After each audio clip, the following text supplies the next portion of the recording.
അതേ, നല്ല മുട്ടം പണി കിട്ടിയിട്ടില്ലേ? അതിൽ നിന്ന് കുറേ പാടവും പഠിച്ചിട്ടില്ലേ?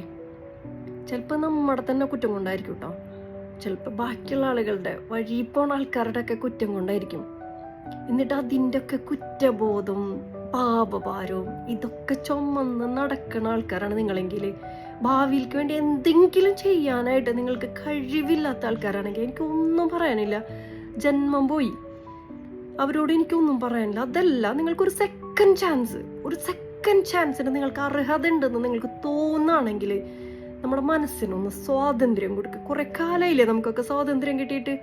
സ്വാതന്ത്ര്യം എങ്ങനെ കൊടുക്കണേന്ന് അറിയൂ? അവനോട് തന്നെ ഒന്ന് ക്ഷമിക്കി. പിന്നെ ഇങ്ങനെ ഇട്ട് വട്ടം കറക്കിയ ആൾക്കാരോടും ക്ഷമിക്കാനേ ഞാൻ പറഞ്ഞിട്ടുള്ളൂ കേട്ടോ, മറക്കാൻ ഞാൻ പറഞ്ഞിട്ടില്ല.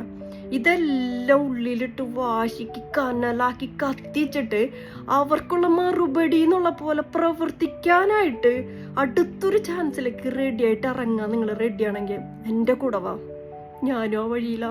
നമുക്ക് സെറ്റാക്കാന്നേ.